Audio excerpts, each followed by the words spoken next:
Heute reden wir über nachhaltige Lieferketten, aber was hat das mit einem Fitnessstudio zu tun? Ja, das finden wir raus.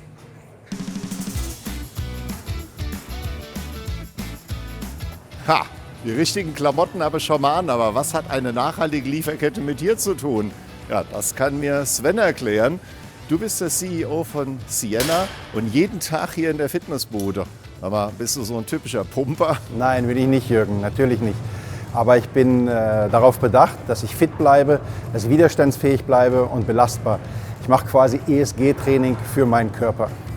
Das müssen wir mal erklären. Aber erstmal erkläre ich euch ESG. E steht für Environmental, also Umwelt. Ja, zum Beispiel das CO2 zu reduzieren. Was mal reduzieren wir Gewicht hier. Oh. S steht für Social, das ist mit das Schwerste, also Soziales. Die Beendigung von Kinder- und Zwangsarbeit zum Beispiel. G steht für Governance, Unternehmensführung. Gleichstellung, keine Korruption.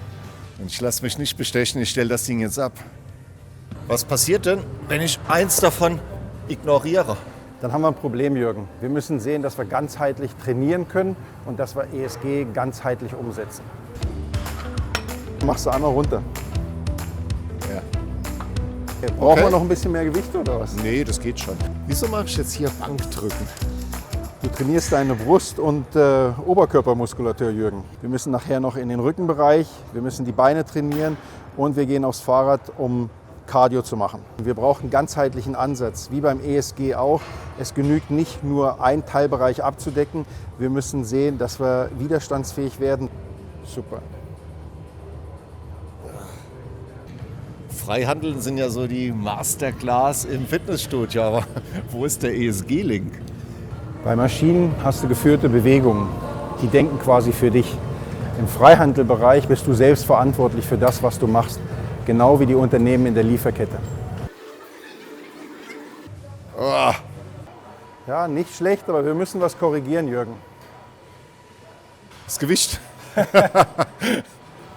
Nein, die Ausführung ist nicht in Ordnung. Okay. Und da müssen wir gucken, dass wir wie an der Lieferkette bei ESG auf eine richtige Ausführung achten. Sonst gibt es ein großes Problem. Dann zeig mal, wie es richtig geht.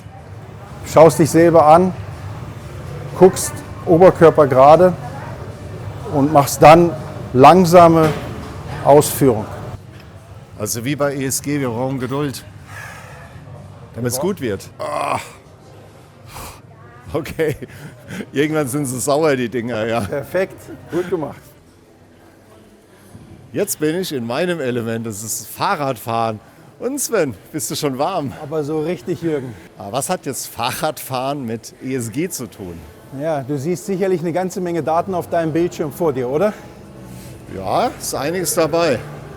Und jetzt stellst du dir vor, diese Daten, die werden ja in Echtzeit erstellt und dir auf den Bildschirm gebracht. Und genau das Gleiche machen wir für die Lieferkette. Wir analysieren Daten in Echtzeit und stellen sie Unternehmen zur Verfügung. Für eine resiliente, stabile Lieferkette. Jetzt sehe ich hier meine Daten auf dem Fahrrad. Und wenn ich auf das nächste Fahrrad gehe, sind doch die Daten wieder anders. Absolut. Die sind gefüttert mit verschiedenen Algorithmen. Und das ist der große Unterschied zu dem, was wir machen. Wir kaufen valide, kuratierte Daten ein und analysieren die ohne Humans in the Loop. Das heißt, es gibt keinen Human Bias bei uns, plus die Daten sind in Echtzeit verfügbar. Wer braucht das denn jetzt konkret? Wem nutzt das mit der Lieferkette? Also erstmal gibt es die Anforderungen des Lieferketten-Sorgfaltspflichtengesetzes, also alle Firmen, die darunter fallen. Für die ist unser Tool interessant. Und dann natürlich auch Unternehmen, die Teil der Lieferkette sind. Im Gym haben wir gesprochen, dass die Daten auf dem Fahrrad sofort auf deinen Bildschirm geliefert werden. Und genau das Gleiche haben wir hier auch. Du kannst sehen, 24 Minuten ist es her, dass wir die letzte Meldung bekommen haben. Da hat es ein Incident gegeben. Dann gibt es die verschiedenen ESG-Faktoren. Und so unser LLM, unsere KI liefert diese Daten in Echtzeit. Wenn irgendwo etwas passiert, ein Risiko entsteht oder ein Vorfall publiziert wird, der kommt in Echtzeit zu dir auf den Bildschirm. Wie viel Daten sammelst du am Tag? Also unser LLM liest 1 Million Newsartikel am Tag von 150.000 verschiedenen Quellen. Dazu haben wir NGO-Reports von 5000 NGOs plus Social Media. Und das Ganze in 64 Sprachen, Environment, Social und Governance. Und hier sind verschiedene Incidents vorgefallen und da zeigen wir, in welche Kategorien diese Incidents fallen. Die Unternehmen haben jetzt diese Daten von dir bekommen. Was machen sie als nächstes? Sie gehen den Daten nach oder den Vorfällen nach, wo es ein Problem gegeben hat. Und da kommen wir dann an die Lieferkette. Es gibt eben große Unternehmen, die haben nicht nur Hunderte, die haben Tausende, Zehntausende von Zulieferern, wo es etwas passiert. Gibt es irgendwo Zwangsarbeit? Gibt es irgendwo Kinderarbeit in meiner Lieferkette?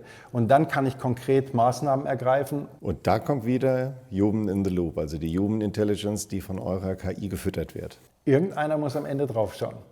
Aber die Unterstützung durch LLMs, durch KI, ist einfach so wertvoll für eine gute Umwelt, für mehr Menschlichkeit und für ein nachhaltiges Geschäftsmodell. Mit der Lieferkette ist es doch wie im richtigen Leben. Wir wollen wissen, mit wem wir unterwegs sind.